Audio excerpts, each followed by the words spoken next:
Hello my champions, कैसे हैं आप सब लोग। पॉलिनोमियल्स के अगले वीडियो में आपका फिर से स्वागत है। हम लोगों ने पॉलिनोमियल्स का इंट्रोडक्शन भी देख लिया। हम लोगों ने जीरोस ऑफ पॉलिनोमियल भी पढ़ लिए। आज हम करेंगे एक और बहुत ही interesting topic, division of polynomials, जो ना बहुत इजी है अगर आप लोग मेरे साथ साथ करोगे। मैं आप लोगों को पॉलिनोमियल्स को डिवाइड करना सिखाऊंगी बहुत ही इजी मेथड में, जो आप लोगों की बुक में है।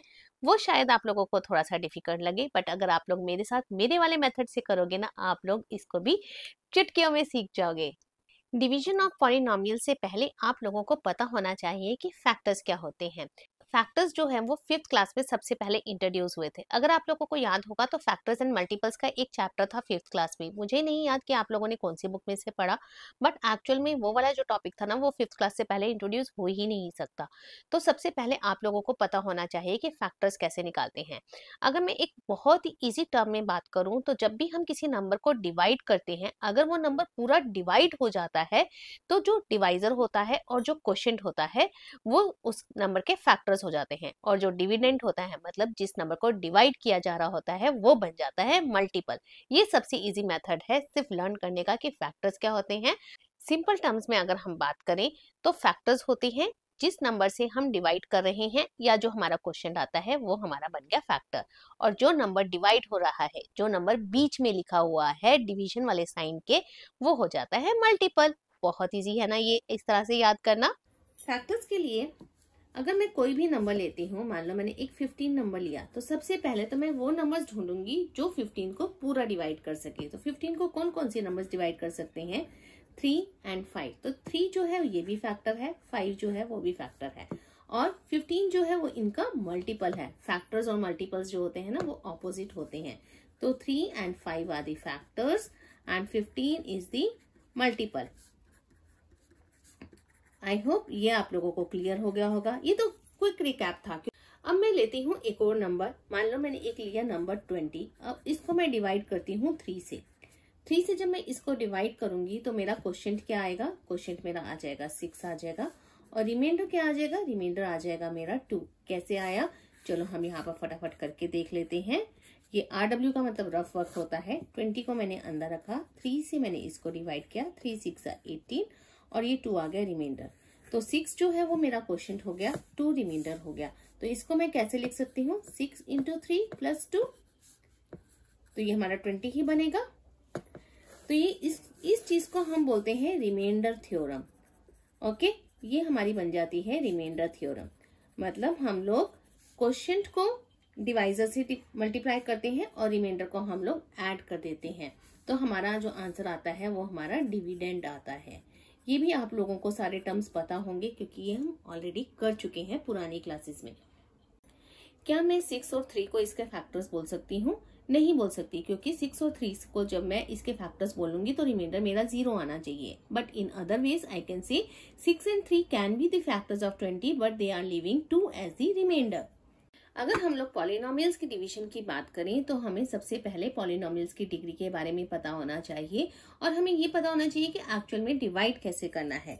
सबसे पहले मैं एक बहुत छोटा सा एग्जांपल लूंगी। हम लेते हैं 3x² divided by x। Can x be the factor of 3x²? I don't know. तो चलो हम लोग इसको ट्राई कर लेते हैं। तो हम लोग जब हम डिवाइड करते हैं तो हम कैसे करते हैं? इसको हम डिविडेंड बनाते हैं और इससे हम डिवाइड करते हैं, तो ये हमारा हो गया x बाहर। सबसे पहले हमें ये डिसाइड करना है कि मैं x को किससे मल्टीप्लाई करूं कि मेरा आंसर जो है ये 3x² आए। तो उसके लिए मुझे क्या करना पड़ेगा? इसको 3x से मैं मल्टीप्लाई कर दूंगी, तो ये आंसर आ गया मेरा 3x²। अब हमें माइनस करना होता है, माइनस करने के बाद ये हमारा यहाँ पर आंसर आ गया 0। तो ये 3x क्या हो गया? ये हमारा हो गया क्वोशिएंट, ये हमारा हो गया रिमाइंडर, और ये हमारा हो गया डिवाइजर। तो जब हमारा डिवाइजर जो है वो पूरा रिमाइंडर जो है वो 0 छोड़ देता है, तो this becomes a complete factor. So in this case I can say 3x and x both are the factors, क्योंकि इन दोनों केसेस में हमारा रिमाइंडर जो है वो 0 आ रहा है। Always remember quotient and divisor both are the factors of the dividend.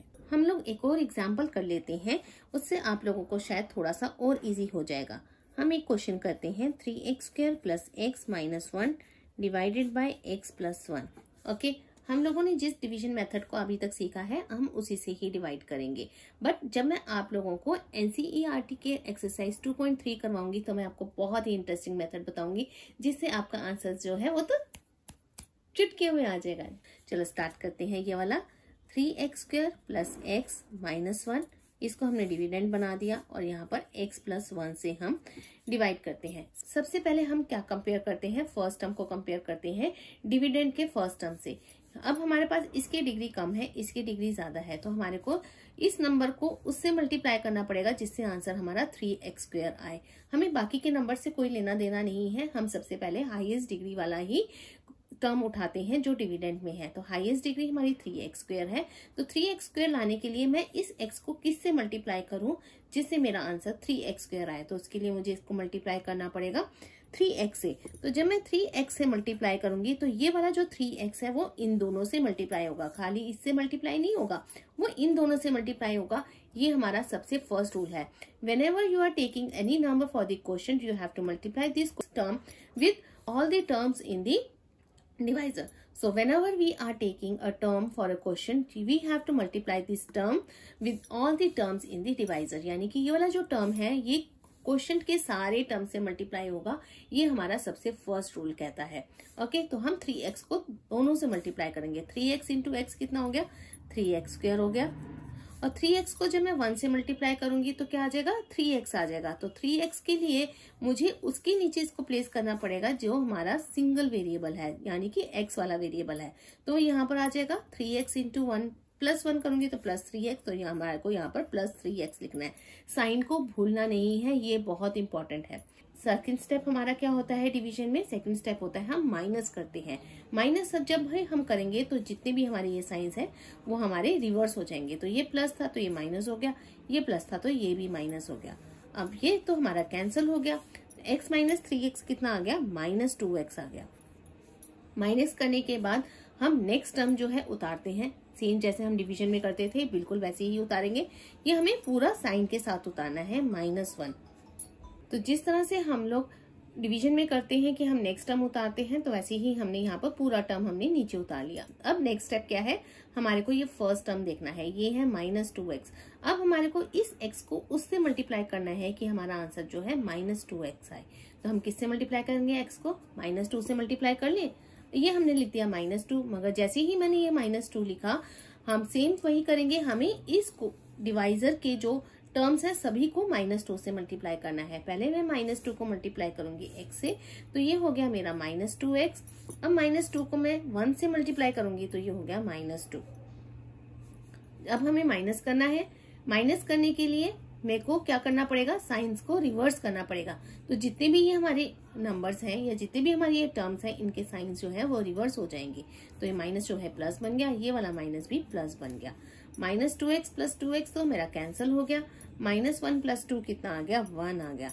तो यहाँ पर अब 1 के आगे हमारे पास कोई और टर्म नहीं है तो हम आगे डिवाइड नहीं कर सकते। तो this will become your reminder, this will become your quotient. और हमारा डिवीजन का रूल क्या कहता है कि डिविडेंड जो होता है हमारा वो क्या है, हमारा किसके बराबर होता है, चलो जल्दी से बताओ। वो होता है हमारा क्वोशिएंट इनटू डिवाइजर, यानी कि 3x - 2 × x + 1 प्लस रिमाइंडर। जब आप इसको सॉल्व करोगे, इस वाले पार्ट को जब आप लोग सॉल्व करोगे तो आपका आंसर यही आएगा। चाहो तो आप लोग ये ट्राई करके देख सकते हो। सबसे पहले हम करेंगे division of polynomial. Division of polynomial क्या होता है, any polynomial px can be divided by another polynomial to get a smaller polynomial और quotient polynomial and a remainder polynomial. मतलब हम किसी भी एक पॉलिनोमियल को किसी दूसरे पॉलिनोमियल से बहुत इजीली डिवाइड कर सकते हैं। तो जो हमारा क्वोशिएंट आता है वो हमारा छोटा होता है किससे, डिविडेंड पॉलिनोमियल से। तो और हमारा उसके बाद कुछ बचता भी है, जो बचता है उसको हम क्या बोलते हैं, रिमाइंडर। ये तो बहुत ही हमारी नॉर्मल सी चीज है, हम किसी भी नंबर को भी डिवाइड करते हैं तो जो क्वोशिएंट होता है वो हमेशा डिविडेंड से छोटा होता है और रिमाइंडर जो होता है वो हमेशा डिवाइजर से छोटा होता है। ये चीज आप लोगों को बहुत पहले सिखा दी गई थी, आई थिंक 3rd या 4th स्टैंडर्ड में। तो उसी का ही हम यूज करेंगे इस केसेस में भी जब हम पॉलिनोमियल की डिवीजन की बात करते हैं।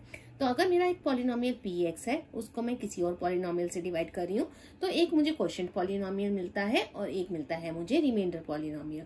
दस divisor polynomial is known as the factor polynomial, मतलब वो फैक्टर पॉलिनोमियल है, पूरा फैक्टर नहीं है मगर वो रिमाइंडर भी लीव करता है। इस चीज को याद रखना, जब भी हमारा एक पूरा नंबर डिवाइड नहीं होता है और रिमाइंडर बचता है तो जो उसके फैक्टर्स होते हैं वो हमारे कंप्लीट फैक्टर्स नहीं होते हैं। कंप्लीट फैक्टर्स वो तभी बनेंगे जब हमारा जो है रिमाइंडर भी 0 आएगा।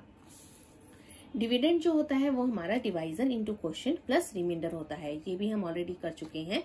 यानी कि px जो होता है वो हमारा हो गया factor into quotient plus remainder. In a few cases rx can also be a constant, बहुत सारे केसेस में हमारा रिमाइंडर जो है वो 0 भी बन सकता है या फिर कांस्टेंट भी हो सकता है या फिर एक पॉलिनोमियल भी हो सकता है। नेक्स्ट हम करते हैं रिमाइंडर थ्योरम। रिमाइंडर थ्योरम क्या कहती है? Let px be any polynomial of degree greater than और इक्वल टू 1, मतलब हम कोई भी एक लीनियर इक्वेशन या क्वाड्रेटिक इक्वेशन या क्यूबिक इक्वेशन हम ले सकते हैं।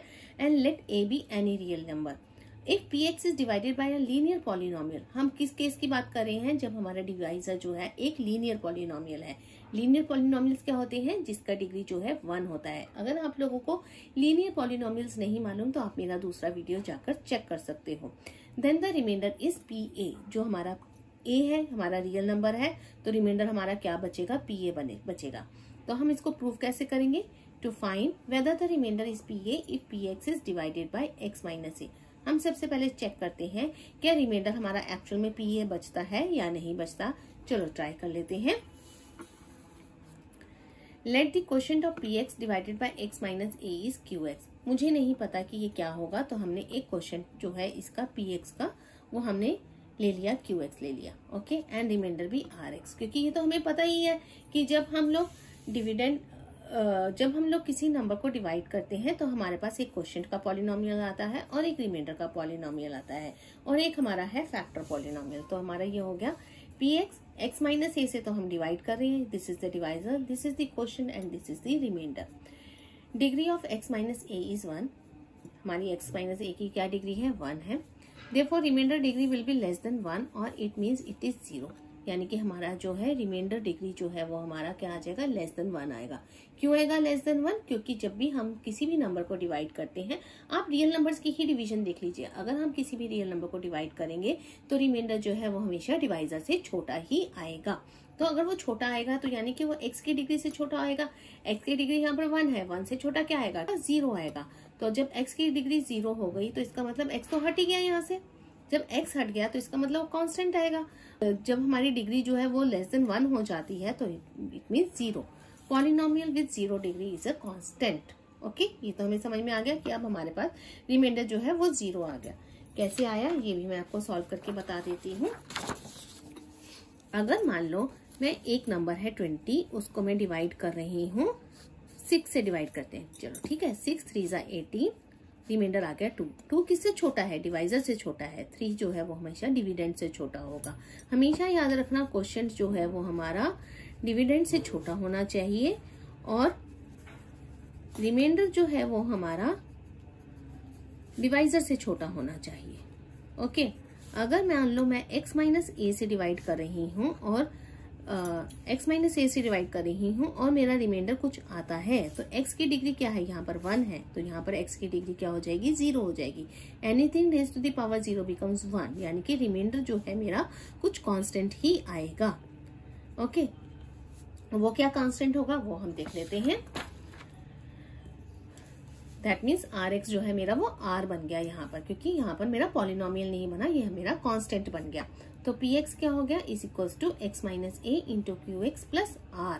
qx क्या है? मेरा क्वोशिएंट है। x माइनस a क्या है? डिवाइजर है। अगर x मेरा a बन जाता है, अगर मैं x की जगह a पुट करती हूँ तो क्या आ जाएगा? pa कर दूंगी equals to a minus a, 0 हो गया, इंटू qa प्लस r। तो qa multiplied by 0 is 0 and यहाँ पर हो गया r। और हमें एक्चुअल में प्रूफ क्या करना था? हमें प्रूफ करना था कि रिमाइंडर क्या हमारा pa आता है, pa ही हमारा रिमाइंडर है। यहाँ पर हो गया ना इजी ये वाला। रिमाइंडर थ्योरम हमारा क्या कहता है? रिमाइंडर थ्योरम हमारा कहता है कि अगर मैं किसी भी एक पॉलिनोमियल को डिवाइड कर रही हूँ कौन से वाले पॉलिनोमियल को, या तो लीनियर पॉलिनोमियल हो या उससे बड़ा हो, और डिवाइड किससे कर रही हूँ, x माइनस ए से। a is a real number and x जो है ये नॉर्मल है हमारा। Then remainder is p a, तो रिमाइंडर क्या आएगा, उसका पी ए आएगा, जो हमने अभी अभी यहाँ पर प्रूव कर दिया है। I hope this is clear. अब हम लोग मिलेंगे अपने नेक्स्ट वीडियो में, तब तक के लिए बाय बाय।